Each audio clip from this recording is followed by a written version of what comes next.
Okay, Gemara. We are on Daf Pei Vav Amud Aleph, and we are at the two dots. Amar Ameimar Mishmei Rav Chama. The two dots are on 8 lines from the top. Amar Ameimar. Ameimar said, "Man de don dina de gami." Oh no, we did this already. We're actually at the next two dots. Amar Ameimar Mishmei Rav Chama. Hi man, the ika lei ksubas isha ubachoi. Someone owes money for ksubas isha, and someone owes money for a bachoiv. So he divorced his wife and he owes money. I think those two go together. And he happens to have assets. He doesn't have any cash to pay back, or actually does have cash, but not enough to pay everybody. He has some land and some cash. So what you should do is he should pay off the bachoiv with cash, and and the woman, his wife, the ksuba that he pays her, he should pay her with the karka. Hai kidine, bahai kidine. Someone had a bachoiv who he owed, so he was alive, he owed money, and he also got divorced. And he doesn't have enough to pay everybody off, but he has some cash and some land, so he should use the land to pay her and the cash to pay the balchoiv. Zok Rashi Hai Kidine Ze Hilvamois. One person lent him money. Vizu Somcha al Shibud Hakarka, and she was relying on the Shibud Hakarka to pay off her ksuba. But Vihilai Nos Naklum. But she never gave him anything, right? She's getting the ksuba from him, not because she lent him money. The imbishvil nichlet to Basil Hani Shuman Biksuba. I'm sorry. So what about the nechasim that she brought into the marriage? Who's Zachab and Miyad? He's cutting them right away, and he already adds that into her ksuba, v'zutzer foson imak ksuba al shibud karka. That's already part of the shibud. So therefore, pay him off with cash and pay her off with the karka. V'lo elachad ara v'lechazir al. What if you only have a piece of land and you only have enough, it's only valuable enough to pay back one of the balchoivs, not his wife and the person we borrowed from. So who should get it? If you only have enough money to pay up one, you pay your balchoiv. The woman doesn't get her kshuba. My timer. Why is it that we give precedence to pay up his loan over paying up his kshuba? Dr. Gemara, because if worst comes to worst, a woman would still be willing to get married. Because Yosy Mima Sha'ish Roitzelisa, Isha Roitzelinosa. A woman wants to get married, so she's not going to not get married because of this. But if a malva won't get paid back, you know what he's going to do the next time someone asks him to borrow money? He'll say, no, the last time I lent somebody money, I didn't get paid back. I'm not doing this again. So therefore, we give precedence to pay back the malva. So we had a svara before that a woman doesn't want to get married unless she has security. So Tosha speaks out that sure, a woman who doesn't have good security, if her husband was not meshubed with all his nechasim to pay back her ksuba, she wouldn't want to get married. Here we have two factors. On the one hand, a woman is not worried that a situation will arise where there's not enough money to pay her and the bachoiv. That's a small, it's a small chance of that happening. So that won't deter her from getting married. On the other hand, if you don't pay back someone who borrows money, who lends you money, that will prevent him from lending money. So therefore, in this case, we give precedence to the malva collecting rather than the woman getting a kshuba. Because a woman's not going to refrain from getting married because there might not be enough assets. The fact that all his assets are meshubed is good enough for her. Sure, in this individual case, she lost, but this isn't the norm.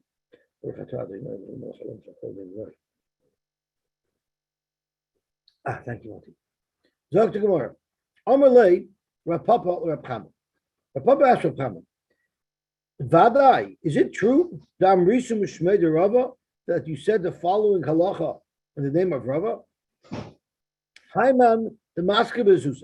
What if someone owes money, the isle ara, and he has land that will be able to pay off the choiv if it's partially liquidated? But also b'choiv the katavimine, and the b'choiv comes and wants money, he wants to be paid back.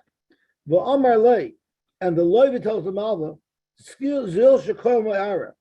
Let's assess the value of my land, how much it's worth per acre, and then we'll give you enough land to pay off whatever I owe you. I'm reading late, the malva can tell the loiva, no, I don't want that. Zil zavan at. You go through the trouble of liquidating part of your own property, the icy havle, and bring me the cash. What's the difference? The difference is very simple. Let's say my land is worth $100,000 per acre. We give him 1 acre worth $100,000. If the loiva is forced to sell, besides the fact that he's the one who's got to be oisik with it, when you're liquidating karka, sometimes you're not going to get your full value for it. If you're forced to liquidate one portion of your karka, which means it's going to end up costing the loiva more to pay back than if they would just assess his property per acre and give the malva a piece of property, and then the malva has to deal with liquidating it. So did you actually say that? Because this is hard on the loiva. So did you actually say that we're going to be hard on the loiva and force him to liquidate rather than just give the malva a portion of the karka of the loiva at its full value? Amr loy. So Rab Chama said, I never said that. I never said that. So tell me exactly what you did say and what did happen. Amalei, this is a different case. This is Toila Ma'osav Ba'ovid Kachavim. What happened was he really had cash, but he was trying to avoid paying back. So when they asked him, do you have cash to pay? You have cash to pay? He answers, no, I don't, because I gave all my money to a guy, and I can't get it back. So what he did is he lost. So Rashi says, he had money. But he says, no, that money that I gave to a guy, it's not my money anymore. So basically what he's doing is he's lying to hide his assets to avoid paying back. Someone does that, who also Shaloi Kahagan, he did something that was improper. Also boy Shaloi Kahagan. So therefore we treated him not properly as well. Tosh was asked, why is it Shaloi Kahagan if he's lying to you about money that he really has? So then by making him sell karka, you're doing Kahagan, you're not doing Shaloi Kahagan. You're not mistreating him. So Tosh says, could be, sure, originally he lied and he said the money belongs to a guy.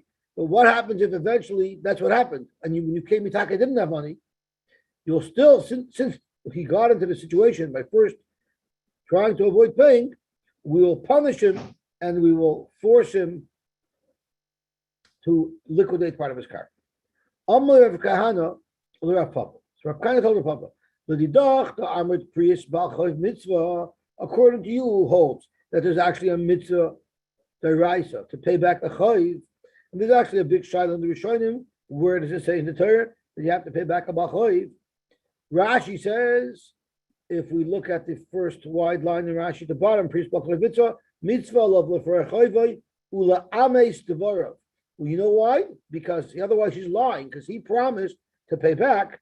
He has to fulfill his word. Where do you know?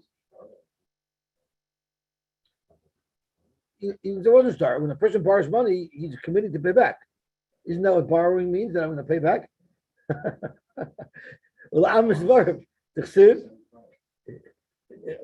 But usually when someone's borrowing money, it's with the commitment to pay back. That's how it's supposed to be, at least. The Chsivit says, there's an interesting pasuk that we darshan. It says, Hin tzedek. Hin tzedek, eifot tzedek. You have to have, your measurements have to be truthful measurements. So the Gemara asks, what do you mean that? What do you mean hin tzedek, eifot tzedek? If your eifot is going to be truthful, your hin is going to be truthful. So why does it list off all the different types of measurements to say that they have to be truthful measurements? Because we darshan hin means hein. Sheyehein shalach tzedek. The lav shalach tzedek. When you say yes, you should remain righteous, and when you say no, you should remain righteous. Meaning you should keep your word. Rabbi Kibeger has a kasha That's what the little dot is over there. Because if you look up the Gemara seems to use it for a different halacha. So there's actually other Rishonim hold that the Isser could be lesigzo, because if you don't pay back, you're stealing. So there are other shittas in what the law is. But whatever it is, it's a mitzvah. So therefore, he said, mitzvah. What if the guy says, "Lo nichali the every mitzvah"? I don't want to do the mitzvah. He's defying the mitzvah. I don't want to pay back. I don't want to do the mitzvah. My what's halacha? We looked at Mishnah about it. Where do you say that you give someone malchus if he's over a law? The mitzvah loisase. The mitzvah say if someone is refusing to do a mitzvah say, or lulav, then you know what you do? Makin oisoy nafshay. You beat him until he does the mitzvah. So if someone has money and he doesn't want to pay back, you could beat him. Rashi says koidim shavar al haasei yesh biyad l'kaim. So there's a shayla. What does it mean? What does it mean that if someone doesn't want to make a sukkah, you beat him? So if Erev Sukkot, when the mitzvah of Sukkah is not even there yet, you're going to beat him? Like maybe he will. Elamai, what does it mean that you beat him at the first night Sukkot if he's not sitting in the Sukkah? You're not allowed to give Malchus on Yom Tov. So the only thing it means, it must mean Chalamoid. If he doesn't want to sit in the Sukkah, then you beat him. No, there's no mitzvah. Okay. What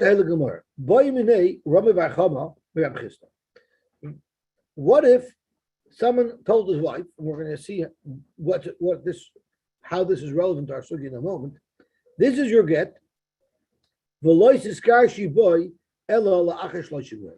won't be chal for 30 days. Now, of course, it has to be speaking where he said me'achshav. It can't be here's your get, and they will only be chal in 30 days. But it means he gave it to her now, and it's going to be chal today, lemafreya, after 30 days. V'holcha, and she went, v'nichtoi b'tzidei rishus harabim. If she had it in her hand, then the tax she could be cut after 30 days. But she doesn't have it in her hand anymore. She put it at the side of the rishus harabim. So the side of rishus harabim, we don't know exactly what its status is. It might be a private enough area that it could be considered that she could be cleaning it over there, or maybe not. Maybe it's still in the Rosh Hashanah. So ma what Allah? Amalei, we want to learn that Seder Rosh Hashanah are people used to build their houses right on the property line. So people coming by with horses and wagons and other things would scratch the walls, damage the walls of people's homes. So what people used to do is they used to put boulders, rocks, they used to put things outside their house on the Rishus Harabim so that when people would ride by, they would stay a couple of feet away so they won't bang into their walls. So that's called Tzidei Rishus Harabim. There's not a lot of traffic there. So Amalei, he said, Eina Megureshes. The get will not work. And I know that the Rav Shmuel, because of halacha, what Rav and Shmuel told us. The Rav and Shmuel, the Amar Tevayu, Rav and Shmuel told us, Rashi tells us by the Mishnah, we had a case where the nechosim of the deceased was B'Shus Harabim, and we had a discussion, when can someone be toifus from the Nechsei Yisayim, according to Reb Tarfon. So Reb Tarfon said that even after the father dies, people can go and be toifus. If there's a lachayiv, he can go be toifus from the Nechsei Yisayim. Right? That's how the whole sugya started with tfisa mechayim, tfisa lachamisa. We pass on like Rabbi Kiva that the tfisa has to be mechayim. But even according to Reb Tarfon, that the tfisa has to be lachamisa, that's only the tzvur and the munachim which is a rabbim, because otherwise we say that the Yisraelim have control over it, and you can't take it out of their control. But if the assets of the deceased were Rosh Hashanah, only then can someone come and seize them. So let's see Rashi inside. So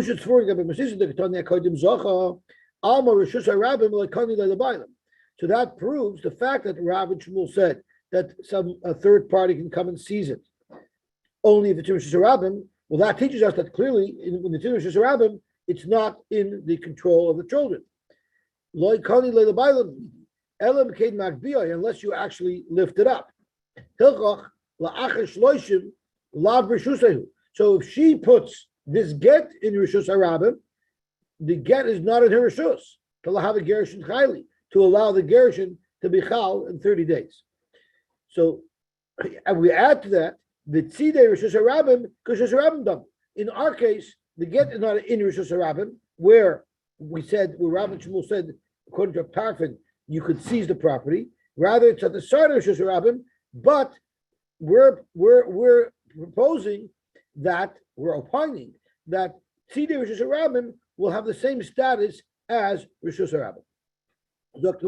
Adarabba, maybe you should say Migoreshes, that she is Migoreshes because Tzidei Rishus Harabim is considered, yes, in her Rishus. Midrab Nachman, Amar Nachman, Amar Rabba Baravua, if someone tells his friend, the Shoich Parazu, make a kinyan Mashiach on this para, but v'lo yisiya knuyaloch ad la'achar shloshim yoyim, but the kinyan should only be finished after 30 days. Kana, the person who made the Mashiach is kana, va'afilu omedes ba'agam, even if the animal is standing in an agam. My love, hainu agam, v'hainu tzidei Rishus Harabim.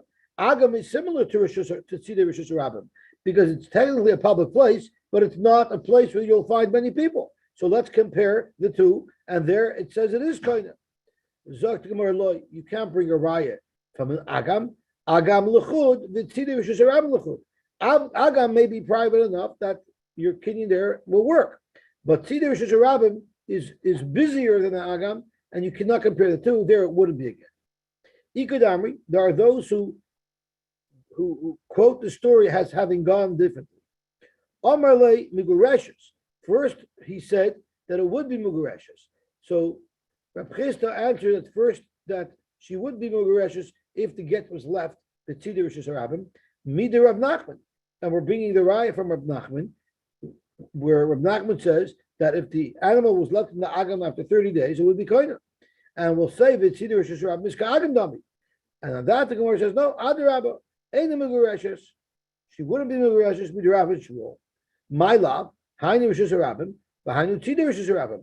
Let's say that Rishus Harabim is similar to Tzidei Rishus Harabim, and just like Rav and Shmuel said that the Nichsa Yisayim could be seized if they're in Rishus Harabim, Huadin, they can be seized if they're Tzidei Rishus Harabim, meaning the side of Rishus Harabim has the same status as Rishus Harabim. Zok Gemara, you don't have a right there either. Lo Rishus Harabim L'chud, Tzidei Rishus Harabim L'chud. Tzidei Rishus Harabim is its own place. It's not comparable to Agam necessarily, and it's not necessarily compared to Rishus Harabim. It's somewhere in the middle, and therefore we don't have a raya if the get would work in such a case. What if a person hires his wife to run the store for him? The Chavetz Chaim's wife ran the store. So what if your wife is running a store for you?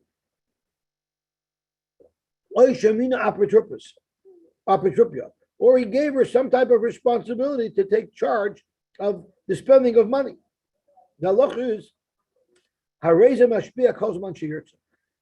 at any given time, he can go over to her and tell her, I want you to swear that you haven't taken any cash on the side, that you're completely honest, and that all the money is here in the cash register till you didn't pull any out.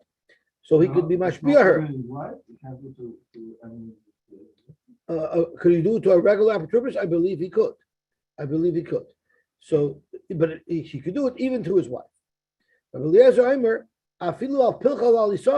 Never mind if he gave her some special job to run his company, even her personal effects. He can say, oh, so you served meat. How do I know when you went to the butcher and bought $100 worth of meat, you didn't shave some off and sell it to your friend to pocket the cash?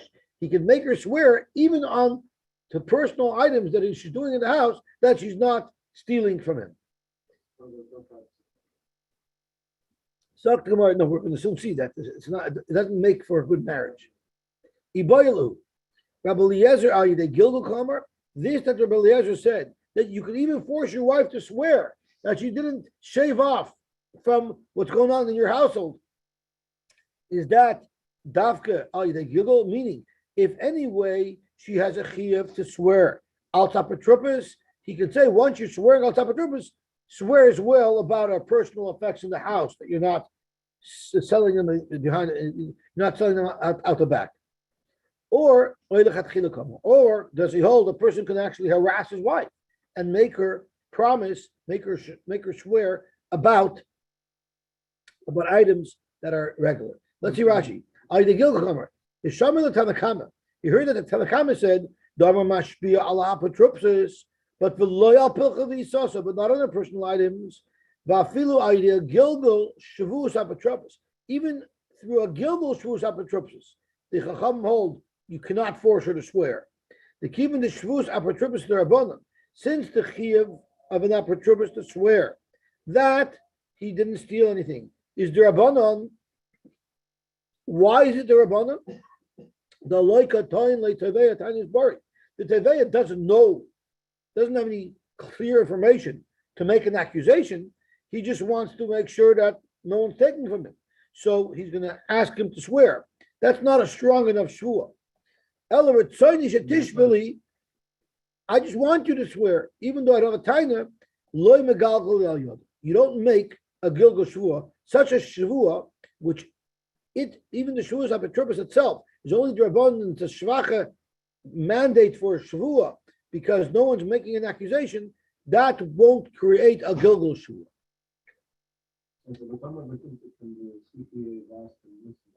That's something else. That's a tainis bori. That's an accusation. So then levigalgal you're the shvua achruti. Well, Rabbi Eliezer came along and said, "Hey, chodoy shivach and vanis."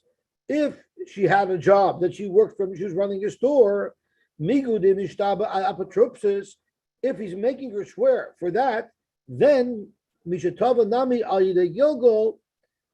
Mishatava the migudim ishtaba apotropis mishatava nami al yidei gilgal al pilcha v'isasa the megalgalin b'derabbanan. So basically, what Rabbi Eliezer is saying is that even on a shvua that's only b'derabbanan to begin with, the shvuas apotropsis, that will also allow you to make a gilgal shvua.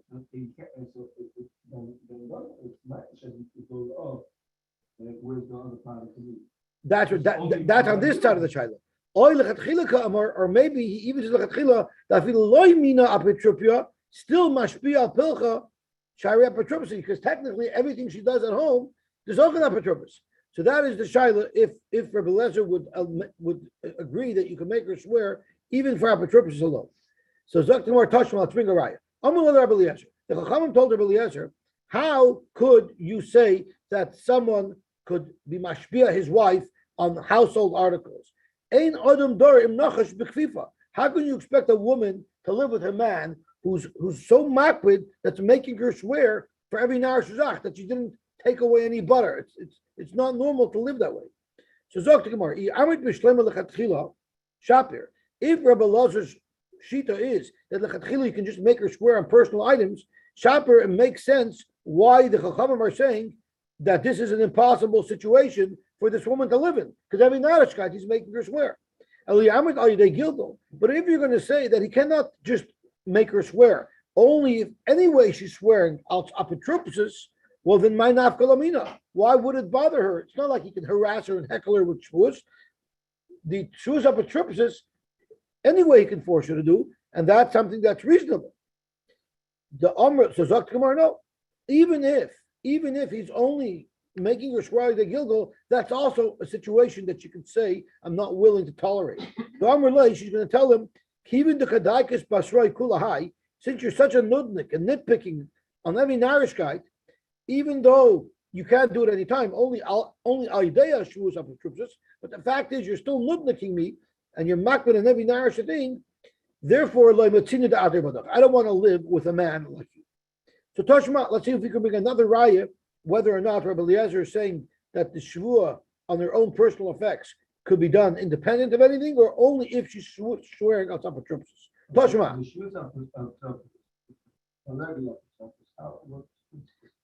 A person has a right to tell top triples, I want you to swear that you didn't take any money.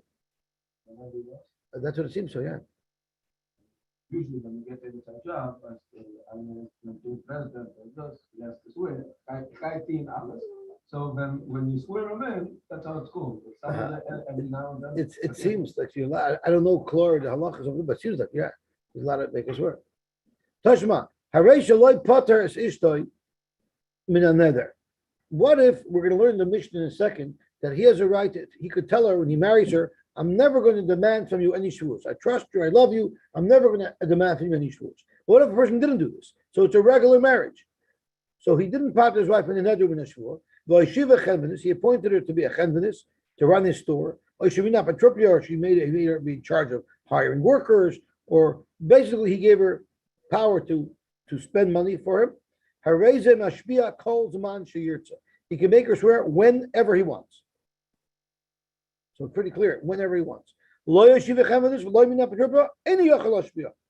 He can't make her swear. That's what she did at the even though he didn't give her a job as a chenvanis, still I raise him mashpia kozman sheyirtza. Why? She'ein lach isha shalei nasa apotropia sho achas b'chayebala al pilchav alisasa. Because every woman has some control over certain expenditures in the house.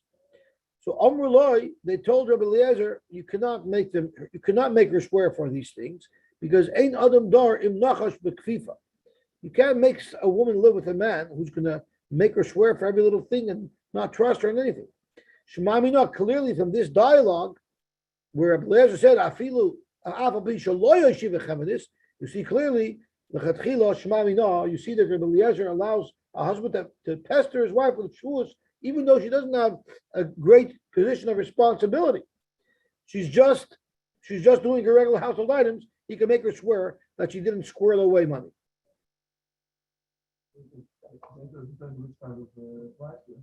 Yeah. The Chashukei Chemed brings a story with a woman had a baby in the hospital. In this hospital, in the ward, every day they raffled off a new stroller to one of the women in the ward who gave birth. And a woman wins it, but she already had a stroller. She had children, she had a stroller. So she told the hospital, you know what, I don't need it. I said, no, it's yours. You could sell it. You could sell it. It's yours. She said, no, I don't really need it. There's other women here who need it more. Put it back in the pot, do a new raffle, give it to somebody else. And they did another raffle, and somebody else won. But before they told the second woman that she won, this lady chapped, you know what? Maybe I better want the stroller because my husband will want the money. And he wouldn't have wanted me to give it away. So the shaila is it considered a neder l'tzedakah, and now she can't take it back? So Reb Zilberstein paskined as follows. He said that since first of all, it turns out that she was responsible for all of the money in the house. That means her husband trusted her to buy things, to do whatever she needed, and to give tzedakah as well. She was in charge of the checkbook, so she was an apotropsa. So she has the right. She was appointed, so she has the right to determine how much tzedakah to give, and therefore Reb Zilberstein held that she should. It is a nedlut tzedakah, and she's not allowed to take it back. So he passed that she shouldn't take it back. But then there's the shaila. Could be if you win a lottery, but they didn't give you the item yet. Does that mean you have it already? You're coining it with the lottery, or you're only coining it once they give it to you? Could be if she wasn't coining it, then she can't give it up. So that gets into a whole different shaila of when is it yours. So if you win the bub of a lottery, since they're rock solid, they always give the prize 100%. So maybe as soon as you win it, it's considered yours. But if other yeshiva lotteries that they don't pay, could be not. It could be depends on the lottery. What? But he got it.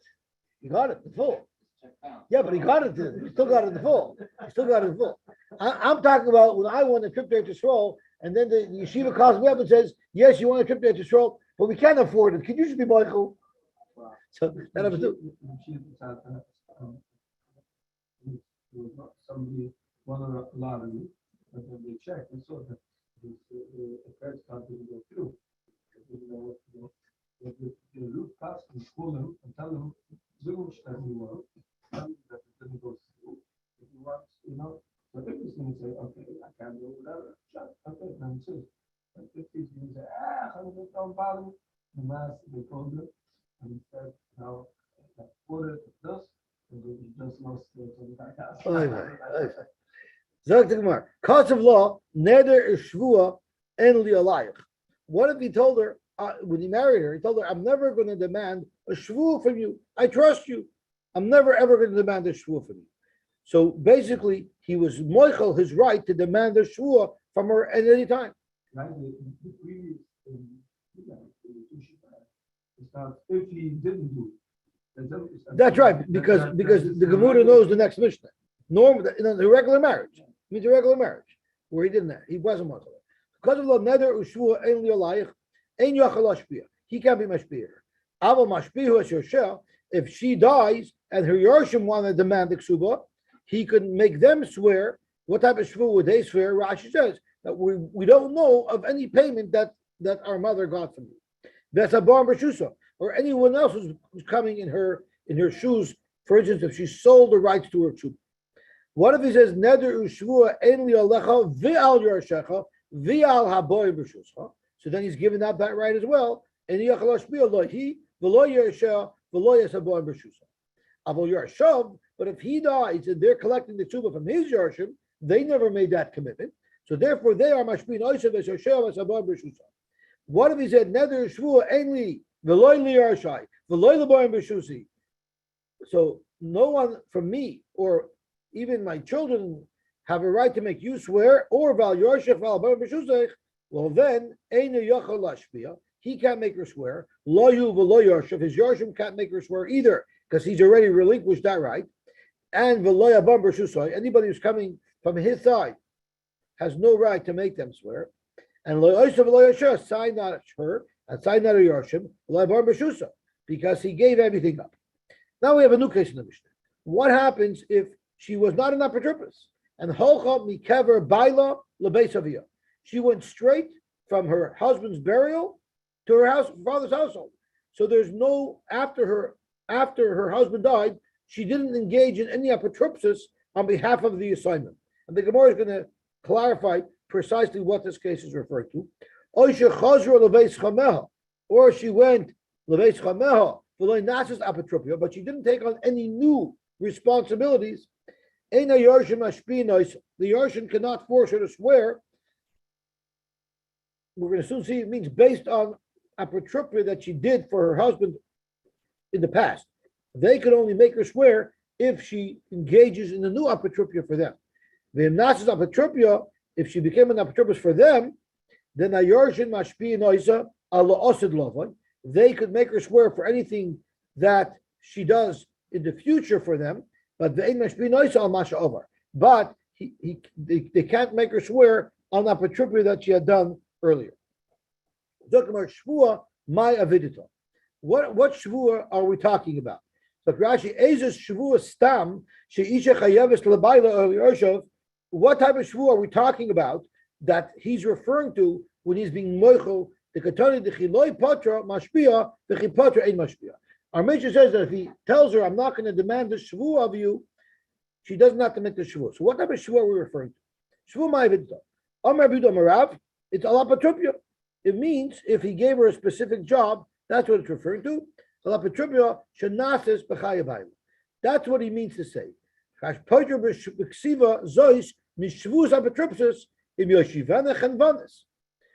what it's referring to.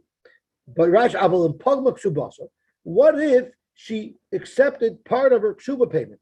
So now the ksuba says he owes her $100,000, but she's admitting that no, you already paid me off $10,000 before. So now the question is, the Mishnah says Rashi, the Tamba Mishnah not pegem Kesubos, lo sifra el b'shua.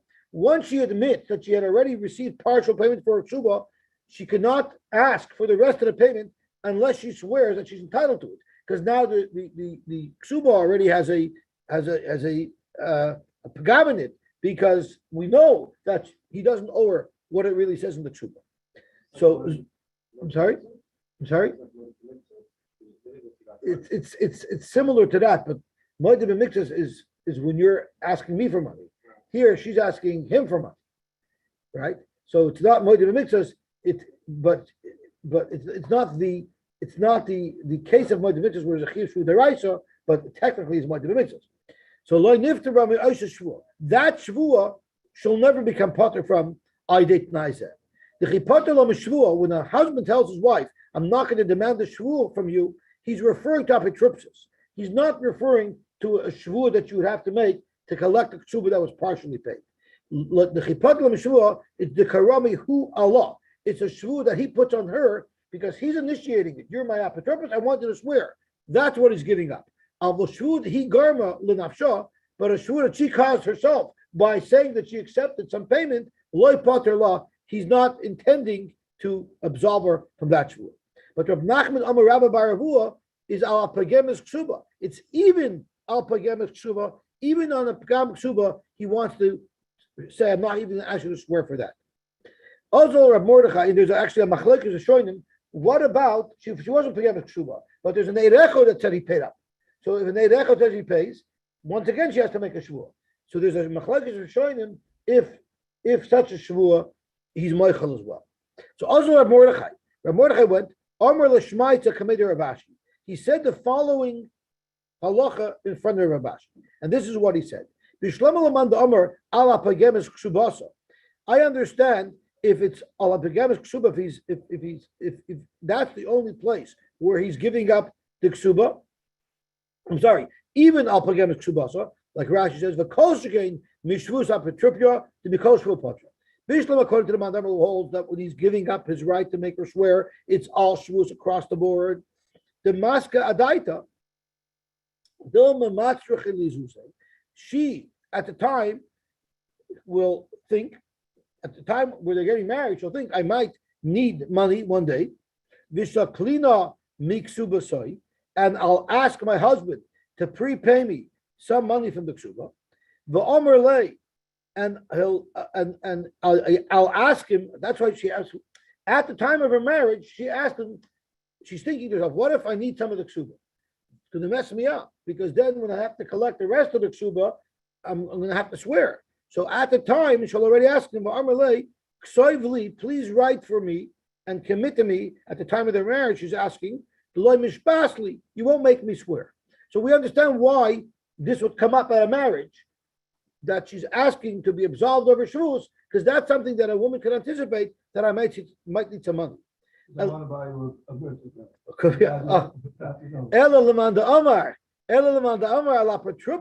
But if you hold that it's only for apatripya that he can give up the shvus, so this whole conversation is only relevant to apatripya, shenasas b'chayabayla, the Moshe of Lapatrupia, would she ever even consider that that's going to happen at the time of the marriage? The Amrle, Ksoivli, the Loy Mishbasli. So the Revelation looks to prove that every woman has, or anyone works in the kitchen. No? So in the Revelation word, every woman in the life is Apatrupia. Yeah, so we're probably going according to the Chacham. Right. We're probably going according to the Chacham. Right, because if we're going according to Rebbe Lezer, every woman knows she's going to be dealing with things. That's right. Why she doesn't want. I hear. So that's what it says. So Mati asks, what if she worked for him before? So let's look at Tosis. The Ein Lachos, the day Ikalokum Masnisin, Kishi Kfar Apatrupya. Maybe when she married him, she was already working for him. Ulakachi Toivas min habal lepoitra. So Tosis, I don't know if Tosis answers it. So I don't know if Tosis answers it, but the kashi you have. It's a good kashi. So Zok to Gemara, therefore it's a little bit shverlich to say that. So Amar Lei, so he answered back, Atun, Ahomas Nisu. You are learning this machloikis of whether or not we're referring to only a Petrupia or even Pagemis Ksubasa. You learned that Shaila is on this Mishnah. That's not what the Shaila is. As a matter of fact, this Mishnah, it's clearly referring to Pagemis Ksubasa. Anon Aho Masnisin, Aho Masninullah. The Shaila that we have here, okay, we have to stop because it's 6:25. This time I set an alarm. So we'll have to be Mamshech tomorrow, and we'll pick up from the beginning of the subject. When is right? That's right. So I'm not sure yet. 5:15 is the drusha, so really.